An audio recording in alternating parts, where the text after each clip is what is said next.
Dear students, स्वागत है आपका study with Rampal ji sir पर। आज मैं लेकर आया हूँ क्लास 9 का चैप्टर साउंड और इस साउंड चैप्टर से रिलेटेड इम्पोर्टेंट क्वेश्चंस। तो शुरू करते हैं अपना चैप्टर साउंड। अगर इंट्रोडक्शन देखें तो sound is a form of energy that produced by vibrating objects. तो साउंड एक ध्वनि है वो ऊर्जा का एक रूप है जो कि वाइब्रेशन के द्वारा या वाइब्रेट करने वाली ऑब्जेक्ट्स के द्वारा उत्पन्न होता है। These vibrations create disturbance in the surrounding medium which propagate as sound waves. तो जो वाइब्रेटिंग है या वाइब्रेशंस है वो उसके अड़ोस पड़ोस के सराउंडिंग के अंदर आस पड़ोस के जो माध्यम है उसमें डिस्टर्बेंस उत्पन्न करता है, हलचल उत्पन्न करता है, जिससे कि साउंड तरंगे या जो ध्वनि तरंगे हैं वो आगे के रूप में प्रोपागेट होती है। साउंड है, इसके क्या क्या कैरेक्टर्स हैं? जो साउंड के कैरेक्टर्स हैं तो sound is propagated by vibrations. तो साउंड है वो कंपन से उत्पन्न होती है या प्रोड्यूस होती है, और साउंड ट्यूनिंग जैसे कि कोई ट्यूनिंग या कंपन करता हुआ फॉर्क। दूसरा है साउंड को ट्रेवल करने के लिए किसी मीडियम की ज़रूरत पड़ती है। इसका मतलब अगर वैक्यूम हो तो वैक्यूम के अंदर साउंड ट्रेवल नहीं करती है। थर्ड नंबर है sound travels at as longitudinal waves, यानी कि जो साउंड वेव्स हैं वो अनुदैर्ध्य तरंगों के रूप में ट्रेवल करती है। जैसे sound travels in air as compression and rarefaction. Sound है वायु में संपीड़न और विरलन के रूप में ट्रेवल करती है। इसी का जो चौथा कैरेक्टर है वो है sound of speed depends on the medium. जो ध्वनि की स्पीड है वो मीडियम माध्यम पर निर्भर करती है। जैसे फास्टेस्ट किस में होती है साउंड की स्पीड? सॉलिड्स में, उसके बाद में लिक्विड में, और सबसे स्लोएस्ट गैस के अंदर। अब जो नेक्स्ट टॉपिक है वो है प्रोडक्शन ऑफ साउंड। साउंड का उत्पादन, ध्वनि का उत्पादन कैसे होता है? Sound is produced when an object vibrates. तो साउंड तब प्रोड्यूस होती है जब कोई ऑब्जेक्ट वाइब्रेट करता है। These vibrations create compressions and rarefaction in the medium. जो ये वाइब्रेशन है वो इस मीडियम के अंदर कंप्रेशन यानी कि संपीड़न और रेयरफैक्शन का मतलब होता है विरलन उत्पन्न करते हैं, जिससे कि साउंड प्रोपागेट होती है, आगे संचरित होती है। तो साउंड प्रोडक्शन के एग्जांपल्स देखें तो प्लकिंग ऑफ गिटार। एक गिटार के तार को अपन जैसे प्लग करते हैं तो स्ट्रिंग वाइब्रेट करती है, जिससे कि साउंड प्रोड्यूस होती है। बीटिंग ए ड्रम, जो ड्रम है उसको बीट करना। तो स्ट्रेस्ड जो ड्रम को बीट करते हैं, जो उसकी स्ट्रेस्ड मेम्ब्रेन है वो वाइब्रेट करती है, जिससे कि साउंड प्रोड्यूस होती है। तो स्पीकिंग और क्लैपिंग, जब हम बोलते हैं या ताली बजाते हैं तो अपने वोकल कॉर्ड्स और हैंड्स क्या करते हैं, वाइब्रेट करते हैं, जिससे कि साउंड प्रोड्यूस होती है। नेक्स्ट टॉपिक है बच्चों, sound needs a medium to travel. Sound को ट्रेवल करने के लिए किसी मीडियम की आवश्यकता होती है। सही है, क्योंकि साउंड कभी भी बिना मीडियम के ट्रेवल नहीं कर सकती। इसका मतलब वैक्यूम के अंदर ट्रेवल नहीं कर सकती है। तो अपन ने जैसे एक एग्जांपल देखते हैं, यहाँ पे एक जार लेते हैं, इस जार में हम एयर टाइट कॉर्क लगा के इसके अंदर एक इलेक्ट्रिक बेल लगा देते हैं। अब जो इलेक्ट्रिक बेल है इसको फिर जब हम रिंग करेंगे, इसको जब बजाएंगे तो इसमें से हमें आवाज़ बाहर सुनाई देगी। लेकिन हम इस जार में से इस वैक्यूम पंप के द्वारा वैक्यूम बना देते हैं, यानी कि इसकी एयर को बाहर की साइड में निकाल लेते हैं। तो जैसे जैसे इसमें एयर की क्वांटिटी कम होती जाती है इस जार में से, वैसे वैसे इस जो इलेक्ट्रिक बेल है, इस इलेक्ट्रिक बेल की आवाज़ हमें कम सुनाई देना शुरू करती है। और जैसे ही पूरा वैक्यूम हो जाता है तो हमें इसकी आवाज़ सुनना बंद हो जाती है, जो ये प्रूव करता है कि साउंड को प्रोपागेट होने के लिए मीडियम की आवश्यकता पड़ती है। नेक्स्ट है एक्सपेरिमेंट टू प्रूव दिस। इसको प्रूव करने के लिए ये जो वैक्यूम जार वाला है अपन ने एग्जांपल करके देख लिया है। तो sound waves are longitudinal wave. जो साउंड वेव है वो अनुदैर्ध्य होती है, तो in the longitudinal waves particles of the medium vibrate parallel to the direction of wave propagate. जो वेव जो प्रोपागेट करती है उसके डायरेक्शन के पैरेलल इसके साउंड के जो पार्टिकल्स हैं वो क्या करते हैं, मीडिया के पार्टिकल्स प्रोपागेट करते हैं, जिससे कि ये क्लियर होता है कि साउंड की वेव्स लॉन्गिट्यूडिनल वेव्स होती है। जो साउंड की वेव्स में दो चीज़ें होती है, एक तो होती है कंप्रेशन और एक होता है रेयरफैक्शन। जो कंप्रेशन वो होता है जहाँ पे हाई प्रेशर होता है और जो पार्टिकल्स हैं वो क्लोजली पैक्ड होते हैं, और रेयरफैक्शन वह एरिया होता है जहाँ पे लो प्रेशर रहता है और पार्टिकल्स स्प्रेड या दूर दूर रहते हैं। जैसे एक स्प्रिंग है, इसको हम देखें तो यहाँ पास पास में है, तो ये जो पास पास वाला एरिया है ये तो है कंप्रेशन, और जो ये थोड़ा सा अपार्ट फ्रॉम एक दूसरे से स्प्रेड है, दूर है, ये कौन सा है, रेयरफैक्शन। तो कैरेक्टरिस्टिक्स ऑफ साउंड वेव्स, ध्वनि की तरंगों की विशेषताएं। तो साउंड वेव्स में कुछ स्पेशल कैरेक्टर्स होते हैं जिससे कि हम उसके नेचर और उसके बिहेवियर को साउंड के डिफाइन कर सकते हैं। तो इसमें मोस्टली हमारे पास उसकी फ्रीक्वेंसी है, एम्पलीट्यूड है और स्पीड है। इनको देख के साउंड के वेव्स को हम क्या करते हैं, डिस्क्राइब करते हैं। तो सबसे पहले है frequency. The number of vibrations, जो ऑसिलेशंस होते हैं उनके नंबर पर सेकेंड, एक सेकेंड में कितने वाइब्रेशन होते हैं, उस वाइब्रेशन के काउंटिंग या उस वाइब्रेशन के नंबर क्या कहलाते हैं, साउंड वेव्स की फ्रीक्वेंसी कहलाती है। तो ध्वनि की तरंग में एक सेकंड में होने वाले कंपनों या दोलनों की संख्या को क्या कहते हैं, आवृत्ति कहते हैं। और इसकी यूनिट क्या होती है बच्चों, इसकी यूनिट होती है हर्ट्ज, और इसको स्मॉल एफ से रिप्रेजेंट करते हैं। या हम इसे इस तरीके से कहते हैं, frequency is equal to number of oscillation upon time. तो F is equal to number of oscillation को हम लिखते हैं एन से, और टाइम को लिखते हैं स्मॉल टी से। अब हम देखें कि किस प्रकार की फ्रीक्वेंसी के कारण साउंड किस टाइप की हो सकती है। तो इस फ्रीक्वेंसी के बेस पर साउंड तीन प्रकार की हो सकती है, एक तो इंफ्रासाउंड, एक होती है ऑडिबल और एक होती है अल्ट्रासाउंड। तो बच्चों इंफ्रासाउंड्स तो वो होती है जो 20 हर्ट्ज से बिलो जिसकी फ्रीक्वेंसी होती है उसे हम इंफ्रासाउंड्स कहते हैं। और इंफ्रासाउंड्स कहाँ पे जनरेट होती है, अर्थक्वेक के टाइम में, या फिर जो एलिफेंट्स हैं वो इस इंफ्रासाउंड्स से एक दूसरे से कम्युनिकेट करते हैं। ऑडिबल साउंड है, ऑडिबल साउंड की फ्रीक्वेंसी की रेंज होती है बच्चों 20 हर्ट्ज से लेके 20,000 हर्ट्ज के बीच में। और इसके एग्जांपल जैसे ह्यूमंस जो बोलते हैं, ह्यूमंस की वॉइस है या म्यूजिकल इंस्ट्रूमेंट्स है या every that sound which can be here, that is called Audible sound. और ऐसे ही है अल्ट्रासोनिक। अल्ट्रासोनिक वो वाली साउंड्स होती है जिसकी फ्रीक्वेंसी 20,000 हर्ट्ज से अधिक होती है, और इस 20,000 हर्ट्ज से अधिक वाली फ्रीक्वेंसी को हम अल्ट्रासोनिक बोलते हैं। जैसे कि बेट्स हैं, सोनार टेक्नोलॉजी है, ये सभी अल्ट्रासोनिक साउंड्स के ऊपर काम करती है। इस फ्रीक्वेंसी का क्या प्रभाव पड़ता है, तो higher frequency produce high pitched sound.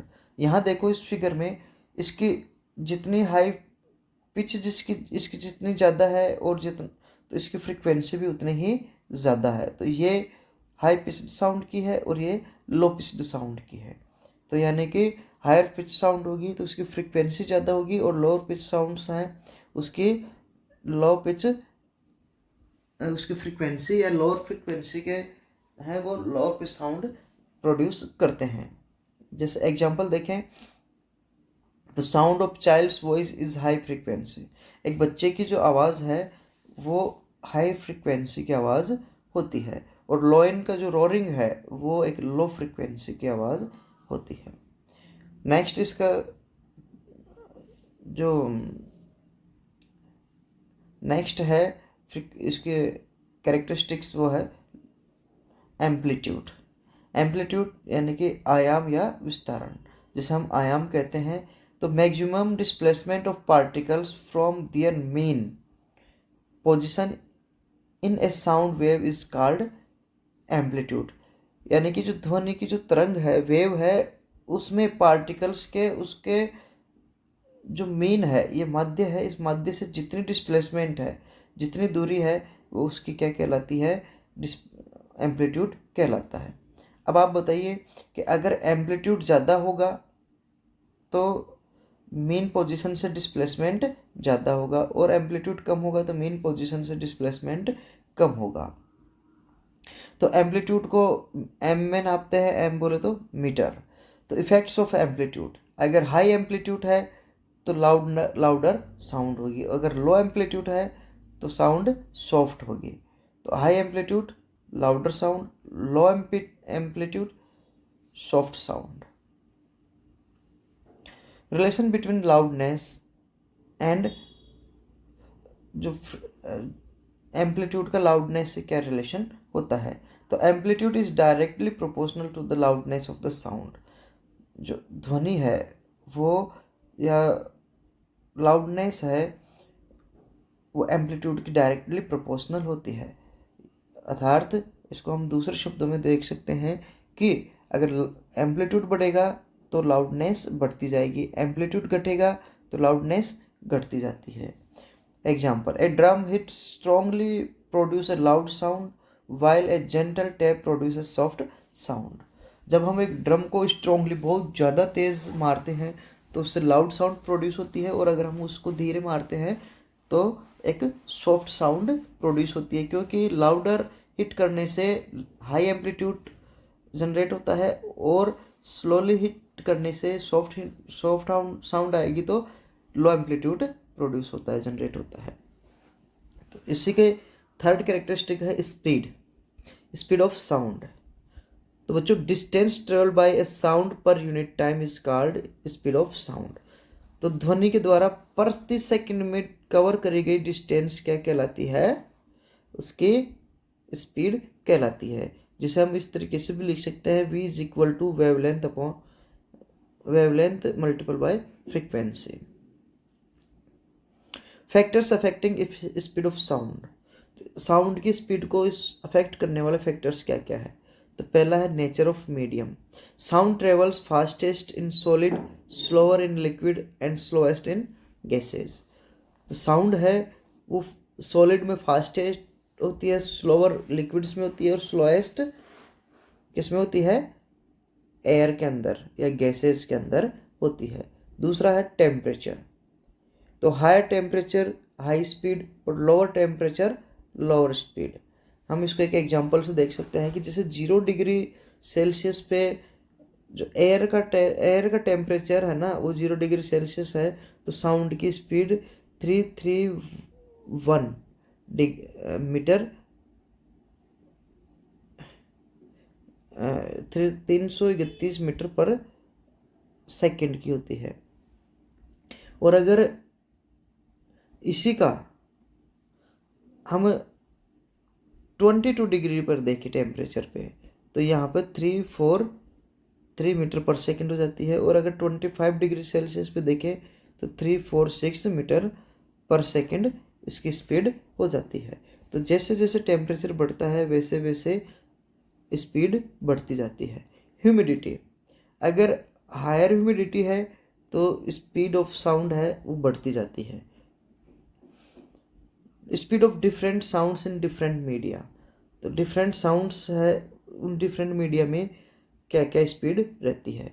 तो यहाँ पे एक चार्ट दिया हुआ है, इस चार्ट को, इस टेबल को आप आराम से देख सकते हैं। इसमें याद करें कि इसमें स्टील, ग्लास, वाटर, एयर, ये 3-4 चीज़ हैं जहाँ पे स्पीड ऑफ साउंड आपको MCQ क्वेश्चन के अंदर पूछी जा सकती है। Frequency control the pitch of the sound, जो साउंड के फ्रीक्वेंसी है वो साउंड की पिच को कंट्रोल करती है, या आवृत्ति ध्वनि की तीव्रता को नियंत्रित करती है, और जबकि एम्पलीट्यूड है वो उसकी लाउडनेस को कम नियंत्रित करता है। स्पीड है वो मीडियम पर डिपेंड करती है। ये 3 चीज़ें अपने को इस पूरे कंक्लूजन में निकल के आती है। अब हम देखें इन तीनों का ही, फ्रीक्वेंसी का, एम्पलीट्यूड का, स्पीड का क्या प्रभाव पड़ता है। तो देखो, इसकी परिभाषा देखें, इसको सबको शॉर्ट में समराइज किया है, वाइब्रेशन पर सेकंड इज कॉल्ड फ्रीक्वेंसी। तो मैक्सिमम डिस्प्लेसमेंट ऑफ पार्टिकल क्या कहलाता है, एम्पलीट्यूड कहलाता है। तो डिस्टेंस ट्रेवल पर सेकंड क्या कहलाती है, स्पीड कहलाती है। इस फ्रीक्वेंसी का साउंड पे क्या डिपेंड करता है, तो फ्रीक्वेंसी है डिटरमाइंस पिच, साउंड की पिच को डिटरमाइन करती है फ्रीक्वेंसी, हाई पिच और लो पिच साउंड। जबकि एम्पलीट्यूड है उसकी लाउडनेस को डिटरमाइन करता है, और स्पीड है मीडियम के टेम्परेचर, उसकी ह्यूमिडिटी, इनके ऊपर डिपेंड करती है। इसकी यूनिट हर्ट्ज है, फ्रीक्वेंसी की, एम्पलीट्यूड की मीटर है, और जबकि स्पीड की है मीटर पर सेकंड। नेक्स्ट है बच्चों रिफ्लेक्शन ऑफ साउंड। तो when sound waves hit a hard surface they bounce back similarly to how light reflects.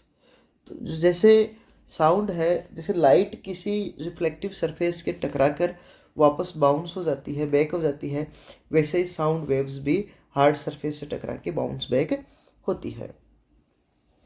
तो बच्चों इसमें आपको एक चीज़ ध्यान रखने की है कि यहाँ पे इसने लिखा है सिमिलर टू लाइट रिफ्लेक्ट्स। जिस प्रकार से लाइट रिफ्लेक्ट करती है वैसे ही साउंड रिफ्लेक्ट करती है। यानी जो लॉ ऑफ रिफ्लेक्शन थे जिसमें हमने देखा कि नॉर्मल, इंसिडेंट रे और रिफ्लेक्टिव रे, ये तीनों एक ही साइड में रहते हैं। तो उसका एक तो रूल ये, और दूसरा रिफ्लेक्टेड एंगल और इंसिडेंट एंगल दोनों क्या होते हैं, इक्वल होते हैं। तो ये वाले रूल यहाँ पर भी साउंड के रिफ्लेक्शन में भी लागू होते हैं। इसके लिए, और इस साउंड रिफ्लेक्शन में, रिफ्लेक्शन ऑफ साउंड है, इसके एप्लीकेशन, इसके यूज़ कहाँ है, डॉक्टर के द्वारा जो यूज़ किया जाता है स्टेथोस्कोप या फिर जो मेगाफोन है, इसमें हियरिंग एड्स बनाने में, सोनार टेक्नोलॉजी, इनमें रिफ्लेक्शन ऑफ साउंड का यूज़ किया जाता है। नेक्स्ट है बच्चों इको। तो sound when sound waves reflect off a large surface such as wall और mountain and return to the listeners after a short delay, this reflected sound is called echo. जब कोई ध्वनि की तरंग ठोस सतह या दीवार या पहाड़ है, इनसे टकरा कर परावर्तित होती है और जो सुनने वाला है, श्रोता है, उसके दिमाग तक या उस तक वापस पहुंचती है। लेकिन उस तक पहुंचने में उसको क्या लगता है, थोड़ा सा समय लगता है। और कॉजेज ऑफ इको, प्रतिध्वनि के कारण। जो बच्चों जो इको है, eco of course due to reflection of sound from A hard surface. Eco है वो एक हार्ड सरफेस से, यानी कि किसी सरफेस से रिफ्लेक्ट होकर जो साउंड आती है उसके कारण होता है। तो human ear can distinguish an echo only if the reflected sound reaches after 0.1 second और मोर। तो जो अपना ह्यूमन ईयर है वो इको या किसी भी दूसरे साउंड को डिस्टिंग्विश कर सकता है जब कि उसके बीच में टाइम का इंटरवल 0.01 सेकेंड हो। यानी कि जो इको है वो ध्वनि के परावर्तन के कारण होता है, और जो कान है इस ध्वनि को तभी पहचान सकता है जब रिफ्लेक्टेड साउंड के बीच में 0.1 सेकेंड या उससे अधिक समय हो। इको के लिए कौन कौन सी कंडीशन होनी चाहिए, तो इको के लिए मिनिमम डिस्टेंस है लिसनर और रिफ्लेक्टिंग सरफेस, उसके बीच में मिनिमम डिस्टेंस होनी चाहिए, और वो मिनिमम डिस्टेंस कितनी है, 17.2 मीटर। लेकिन टेम्परेचर होना चाहिए 25 डिग्री सेल्सियस। दूसरा नेचर ऑफ रिफ्लेक्टिंग सरफेस। जो रिफ्लेक्टिंग सरफेस की नेचर कैसी होनी चाहिए, हार्ड और स्मूथ, क्योंकि हार्ड और स्मूथ होगा तो ही रिफ्लेक्ट होके क्लियरली साउंड वापस आएगी। थर्ड है time interval between origin sound and echo. जो ओरिजिन साउंड और इको के बीच का जो टाइम इंटरवल है वो कितना होना चाहिए, 0.1 सेकेंड का। नेक्स्ट है formula of echo calculating. Echo को कैलकुलेट करने का फॉर्मूला हम देखते हैं कि इको को कैलकुलेट करने के लिए सबसे पहले तो क्या देखते हैं, डिस्टेंस, स्पीड ऑफ साउंड, और उसको टाइम अपॉन 2 से मल्टीपल डिवाइड कर देते हैं। v is equal to D is equal to V into T upon two. यहाँ पे डी तो क्या है, डिस्टेंस है between sound, origin of sound and reflecting surface. V क्या है, स्पीड ऑफ साउंड है एयर के अंदर, जिसे हम 346 मीटर पर सेकंड किस पे, 25 डिग्री सेल्सियस पे। और टी क्या है, टाइम है 0.1 सेकेंड। तो इन सबको क्या करेंगे बच्चों, कैलकुलेट करने के लिए 346 से अपन देखेंगे तो अपना आंसर 17.2 मीटर आता है। टॉपिक है बच्चों, uses of echo in daily life. तो इको का डेली लाइफ में क्या यूजेज है, तो सबसे पहले तो इको का यूज़ होता है सोनार में। ये जो सोनार है ये सबमरीन में यूज किया जाता है, जिससे कि अंडर वाटर ऑब्जेक्ट्स हैं उनको डिटेक्ट किया जा सके। दूसरा इसका यूजेज है अल्ट्रासाउंड स्कैनिंग में, यूएसजी में। इससे मेडिकल इमेजिंग ऑफ टेक्निक है, जिससे कि इंटरनल बॉडी पार्ट से उनकी इमेज बनाई जा सके, प्राप्त की जा सके। तीसरा है आर्किटेक्चरल अकॉस्टिक, यानी कि जो वास्तुकला ध्वनि की है उसके अंदर।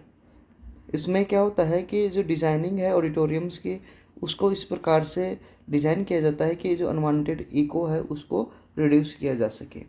थर्ड है जो बैट्स हैं, डॉल्फिन्स हैं, ये इसका यूज़ अपने लोकेशन के लिए, नेविगेशन के लिए और भोजन की प्राप्ति के लिए करते हैं। तो इस तरीके से इको का यूज़ किया जाता है। इस examples of echo in daily life, तो इको इन माउंटेन्स, जो पहाड़ों में जो प्रतिध्वनि होती है, माउंटेन में इको होती है। When you shout in a valley और near a large mountain you can hear an echo due to the reflection of sound. जब आप इको या किसी माउंटेन या वैली के पास में जाके शाउट करते हो तो क्या होता है, इको की आवाज़ हमें सुनाई देती है। Echo in large empty halls, जो खाली हॉल है उनमें प्रतिध्वनि। तो एन एम्प्टी ऑडिटोरियम और hall sound waves reflects off walls producing an echo. जो साउंड वेव्स हैं वॉल्स से इनसे रिफ्लेक्ट होकर आती है, जो क्या करती है, इको प्रोड्यूस करती है। थर्ड है केव्स में इको, जो गुफाएं हैं। इन deep caves the sound waves reflect of the cave walls creating multiple echoes. जो गुफाएं हैं उनमें भी मल्टीपल इको क्रिएट होते हैं, किसके द्वारा, साउंड वेव्स की, केव्स की वॉल्स के द्वारा। नेक्स्ट टॉपिक है रिवर्बरेशन, प्रतिध्वनि या गूंज। Reverberation is the persistence of sound in a large hall due to multiple reflection. तो ये भी मल्टीपल रिफ्लेक्शन होती है किसकी, साउंड की, किसी खाली, और जो कि एक लंबे समय तक बनी रहती है। Causes of reverberation, reverberation occurs when sound waves reflect multiple times from the surface of an enclosed space such as hall, auditorium or room. reverberation है वो किसी साउंड वेव्स के मल्टीपल रिफ्लेक्शन के टाइम के कारण होती है, और ये मल्टीपल रिफ्लेक्शन किसी एनक्लोज्ड स्पेस जैसे कि हॉल हो, ऑडिटोरियम हो या रूम्स हो, इनके अंदर होता है। The overlapping of these reflections cause the sound to persist for some time even after the source has stopped producing। जो ये साउंड है रिफ्लेक्ट होती है, ओवरलैपिंग होती है एक दूसरे के ऊपर, ये तब भी थोड़े समय के लिए उसमें बनी रहती है जबकि जो सोर्स ऑफ साउंड है उसने साउंड प्रोड्यूस करना बंद कर दिया हो। यानी कि जब ध्वनि की तरंगें किसी बंद स्थान जैसे हॉल, सभागार या कमरों की सतह पर कई बार परावर्तित होती है तो ये आपस में मिलकर ध्वनि को कुछ समय के लिए बनाए रखती है, जिससे ध्वनि स्रोत क्या हो जाता है बच्चों, बंद हो जाता है और हमें आवाज़ फिर भी, लेकिन आवाज़ है वो हमें तब भी सुनाई देती है। जैसे अपन किसी खाली हॉल मेरे से बोलते हैं तो हमें खुद की आवाज़ थोड़ी देर बाद में तक सुनाई देती है, तो रिवर्बरेशन के कारण ही होता है। इसके क्या क्या इफ़ेक्ट्स हैं, तो इफ़ेक्ट्स दो टाइप के हो सकते हैं, या तो एडवांटेज हो सकती है या फिर डिसएडवांटेज हो सकती है। तो सबसे पहले हम देखते हैं एडवांटेज। तो enhance sound quality in music halls, इसके द्वारा जो संगीत की जो गुणवत्ता है सभागार में, उसमें म्यूजिक हॉल्स के अंदर उसको सुधारा जाता है। In control amounts reverberation enrich sound quality making music and speeches more pleasing. कुछ मात्रा में जो गूंज है, जो ध्वनि है, प्रतिध्वनि है, ये क्या है, संगीत या फिर जो भाषण है उसको थोड़ा सा स्पष्ट और क्या बना देता है, मोर प्लीजिंग, सुहावना या मधुर बना देता है। दूसरा, म्यूजिकल इंस्ट्रूमेंट्स के अंदर इसका यूज़ किया जाता है। तो कुछ instruments, certain instruments like piano and violin are designed to produce a natural reverberation effect. तो इस प्रकार से जो पियानो है, वायलिन है, इनको इस प्रकार से डिज़ाइन किया जाता है कि इसके द्वारा नेचुरल रिवर्बरेशन की इफेक्ट प्रोड्यूस हो सके। और इसके डिसएडवांटेज क्या हो सकते हैं, तो डिसएडवांटेज इसके हो सकते हैं कि पुअर स्पीच क्लियरिटी, अगर ज़्यादा हो रिवर्बरेशन की मात्रा तो स्पीच क्वालिटी क्या हो जाती है, प्रभावित होती है। In large halls with excessive reverberation, अगर रिवर्बरेशन की टेंडेंसी ज़्यादा हो, एक्सेसिव हो, तो स्पीच अनक्लियर और डिस्टॉर्ट हो जाती है। दूसरा, क्रिएट्स नॉइज पोल्यूशन, ध्वनि प्रदूषण को बढ़ाता है। In office, schools and hospitals too much reverberation makes communications difficult. Schools हैं, ऑफिस है, हॉस्पिटल्स है, इनमें अगर बहुत ज़्यादा रिवर्बरेशन होता है तो ये कम्युनिकेशन को डिफ़िकल्ट बना देता है। रिड्यूसिंग रिवर्बरेशन, तो हमें इस रिवर्बरेशन को किस प्रकार कम कर सकते हैं, तो इसको कम करने के लिए to reduce excessive reverberation sound absorbing material are used in building and rooms. जो बिल्डिंग्स हैं, रूम्स हैं, उनमें साउंड एब्जॉर्बिंग मटेरियल का यूज़ किया जाता है। जैसे कि reverberation in daily life, examples देखते हैं। तो रिवर्बरेशन इन ऑडिटोरियम और रिवर्बरेशन इन लार्ज हॉल, एक और है रिवर्बरेशन इन कंसर्ट हॉल। इन सभी जगह पर जो हमें रिवर्बरेशन सुनाई देता है वो इसी का एग्जाम्पल है। अब डिफरेंस देखें अपन इको और रिवर्बरेशन के अंदर, तो देखो यहाँ तो है उसकी फीचर्स और ये इको है, रिवर्बरेशन है। तो डेफिनेशन की बात करें तो distinct repetition of sound after reflection, थोड़ी सी देर के बाद में, रिफ्लेक्शन के थोड़ी सी देर के बाद में जो हमें सुनाई देती है आवाज़, वो क्या होती है, इको होती है। जबकि ये prolonged sound due to multiple reflection, तो ये क्या होती है, प्रतिध्वनि होती है जो मल्टीपल रिफ्लेक्शन के कारण सुनाई देती है। ये तो सिंगल रिफ्लेक्शन के कारण और ये मल्टीपल रिफ्लेक्शन के कारण। इको सुनने के लिए कम से कम 0.1 सेकेंड की ज़रूरत पड़ती है, जबकि रिवर्बरेशन के लिए 0.1 सेकेंड से भी कम टाइम होता है। एग्जाम्पल देखें तो साउंड हेयर्ड इन माउंटेन्स और एम्प्टी हॉल्स, जो एम्प्टी हॉल्स या माउंटेन्स के अंदर जो हमें साउंड सुनाई देती है वो क्या होती है, रिवर्बरेशन। ऐसे साउंड हेयर्ड इन ए ऑडिटोरियम और चर्च या बिग हॉल, ये क्या कहलाती है, इसमें जो हमें वापस रिफ्लेक्ट होकर साउंड सुनाई देती है वो हमें रिवर्बरेशन कहलाती है। एप्लीकेशंस ऑफ अल्ट्रासाउंड, जो अल्ट्रासाउंड है उसके डेली लाइफ में क्या यूज़ है, तो अभी आ गया था अल्ट्रासाउंड का। तो मेडिकल इमेजिंग के अंदर, जिसमें सोनोग्राफी बोलते हैं।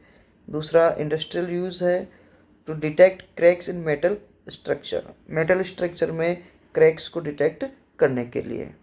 और इसका क्या यूज़ हो सकता है, cleaning objects use to clean delicate instrument, जो घुमावदार इंस्ट्रूमेंट्स होते हैं उनको सफाई करने के लिए इसका यूज़ किया जाता है। नेक्स्ट टॉपिक अपना बच्चों, sonar, sound navigation and reasoning. Sonar is a technique that use ultrasound waves, जो अल्ट्रासोनिक वेव्स है इनका यूज़ किया जाता है किसके अंदर, साउंड के अंदर, सोनार के अंदर, जिसमें अंडर वाटर ऑब्जेक्ट्स हैं उनको डिटेक्ट करने के लिए इसको यूज़ करते हैं। और बच्चों ये जो सोनार है इस सबमरीन के अंदर उसमें यूज़ किया जाता है, जिससे कि ओशन की डेप्थ में क्या क्या चीज़ें हैं उसका पता लगाया जा सके।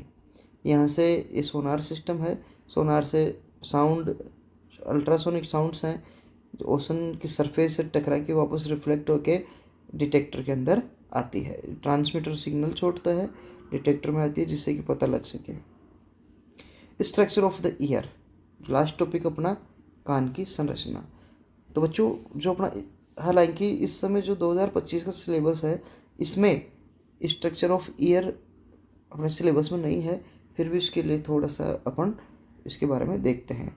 इसमें 3 पार्ट होते हैं। आउटर ईयर जो कि साउंड वेव्स को कलेक्ट करता है, मिडल ईयर जिसमें 3 स्मॉल बोन्स होती है जो इस साउंड को एम्पलीफाई करती है, थर्ड है इनर ईयर जो कि इस साउंड वेव्स को इलेक्ट्रिक सिग्नल में कन्वर्ट करके ब्रेन तक भेजता है।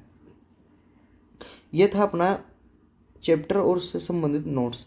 अब इससे रिलेटेड कुछ 14 इम्पोर्टेंट क्वेश्चंस आपके सामने।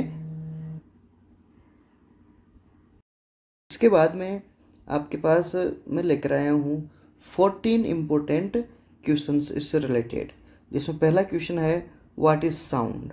साउंड क्या है, इसकी डेफिनेशन आपको बतानी है। तो बच्चों, अगर आपने ये वीडियो अच्छे से पढ़ा होगा, देखा होगा, तो आपको इसके आंसर आपको ज़रूर मिलेंगे। दूसरा है इसी के अंदर sound produced, how do sound how is sound produced, sound कैसे उत्पन्न होती है। और इसी का जो थर्ड क्वेश्चन है वह है ध्वनि को गमन करने के लिए माध्यम की आवश्यकता क्यों होती है, यानी कि why does sound needs a medium to travel. तो ध्वनि को मीडियम में ट्रेवल करने के लिए मीडियम की आवश्यकता क्यों होती है, क्योंकि बच्चों जो साउंड वेव्स हैं वो मीडियम उसके लिए प्रोपागेशन के लिए मीडियम चाहिए, क्योंकि इनके जो वाइब्रेटिंग पार्टिकल्स हैं वो केवल किस में प्रोपागेट कर सकते हैं, मीडियम के अंदर ही प्रोपागेट कर सकते हैं। इसी का जो फोर्थ क्वेश्चन है what type of waves is a sound. जो साउंड वेव्स है उसका किस प्रकार की होती है, किस टाइप की होती है। तो साउंड वेव्स होती है बच्चों लॉन्गिट्यूडिशनल या लॉन्गिट्यूडिनल टाइप की होती है, क्योंकि इसके पार्टिकल्स हैं जो मीडियम के जो वाइब्रेटिंग करते हुए जो पार्टिकल्स हैं वो पैरेलल किसके प्रोपागेशन की डायरेक्शन के पैरेलल क्या करते हैं, वाइब्रेट करते हैं। इको क्या है, तो इको की हमें क्या देनी है, यहाँ पे डेफिनेशन देनी है। नेक्स्ट क्वेश्चन है व्हाट इज़ रिवर्बरेशन, तो यहाँ पर हमें रिवर्बरेशन की डेफिनेशन देनी होती है। तो नेक्स्ट क्वेश्चन है how is excessive reverberation reduce auditorium. जो ऑडिटोरियम्स होते हैं उनके अंदर एक्सेसिव रिवर्बरेशन है उसको कैसे रिड्यूस किया जाए। तो इसको रिड्यूस करने के लिए क्या साउंड एब्जॉर्बिंग मटेरियल्स हैं जैसे कि कारपेट है, कर्टेन्स है और इकोस्टिक पैनल्स हैं, ये यहाँ पे इंस्टॉल किए जाते हैं। इसी का नेक्स्ट क्वेश्चन है बच्चों, क्वेश्चन नंबर 8 है कि what is range of human hearing. जो ह्यूमन हियरिंग की रेंज क्या है, तो इसकी रेंज होती है 20 हर्ट्ज़ टू 20,000 हर्ट्ज़। तो अल्ट्रासाउंड क्या है, अल्ट्रासाउंड क्या है, अल्ट्रासाउंड वो साउंड्स होती है जिसकी रेंज या फ्रिक्वेंसी 20,000 हर्ट्ज़ से ऊपर की होती है। अब इस अल्ट्रासाउंड के एप्लीकेशंस के बारे में देखना है नेक्स्ट क्वेश्चन के अंदर। तो मेडिकल यूज़ है, सोनार में है, जो डेलिकेट ऑब्जेक्ट्स हैं इनको क्लीन करने के लिए इनका यूज़ किया जाता है। नेक्स्ट क्वेश्चन है व्हाट इज़ सोनार। तो साउंड नेविगेशन एंड रेंजिंग इसकी फुल फॉर्म होती है और एक टेक्निक है जिसके द्वारा अल्ट्रासाउंड वेव्स का यूज़ करके अंडर वाटर ऑब्जेक्ट्स को डिटेक्ट किया जाता है और जो अंडर वाटर उसकी डेप्थ है उसको मेज़र किया जाता है। इसी का नेक्स्ट क्वेश्चन है what are the characteristics of sound waves. Sound waves की जो कैरेक्टरिस्टिक्स हैं वो क्या क्या हैं। तो साउंड वेव्स की कैरेक्टरिस्टिक्स क्या होती है, फ्रीक्वेंसी, एम्पलीट्यूड और स्पीड। इसके बारे में इनके जो फ्रीक्वेंसी है साउंड की पिच को डिटरमाइन करती है, एम्पलीट्यूड साउंड की लाउडनेस को डिटरमाइन करती है और स्पीड है जो डिटरमाइन करती है कि साउंड वेव्स किस मीडियम में फास्ट है और किस मीडियम में स्लो है। 13 क्वेश्चन है how does amplitude affect the loudness of sound. Sound की लाउडनेस को एम्पलीट्यूड कैसे अफेक्ट करता है। तो अगर बताओ बच्चों ग्रेटर एम्पलीट्यूड होगा तो लाउडर साउंड होगी और लोअर एम्पलीट्यूड होगा डिक्री का तो लाउडनेस कम हो जाएगी। इसका मतलब हम कह सकते हैं कि जब एम्पलीट्यूड बढ़ता है तो लाउडनेस बढ़ती है और जब एम्पलीट्यूड डिक्रीज होता है तो लाउडनेस भी डिक्रीज होती है। और नेक्स्ट जो 14 नंबर का लास्ट क्वेश्चन है why does sound travel faster in solids than in gas. ये क्वेश्चन हमेशा आता है कि बच्चों ये जो साउंड है वो सॉलिड्स में गैस की तुलना में ज़्यादा फास्टर क्यों होती है? तो क्यों होती है? क्योंकि सॉलिड्स के जो पार्टिकल्स हैं वो क्लोजली पैक्ड होते हैं एक दूसरे के, जिसके द्वारा वाइब्रेशन है वो क्विकली अपने नियरली पार्टिकल को ट्रांसफ़र हो जाता है, जिसके कारण साउंड है वो सॉलिड्स के अंदर फास्ट प्रोपागेट करती है। तो बच्चों ये थे अपना साउंड चैप्टर और साउंड चैप्टर से रिलेटेड कुछ 14 इम्पोर्टेंट क्वेश्चंस। तो उम्मीद करता हूँ आपको ये वीडियो पसंद आया होगा और इसमें दिया हुआ कंटेंट भी आपको पसंद आया होगा। और अगर आपको ये सब अच्छा लगा, पसंद आया, समझ में आया, तो अपने फ्रेंड्स को भी आप वीडियो को शेयर कर सकते हैं। धन्यवाद।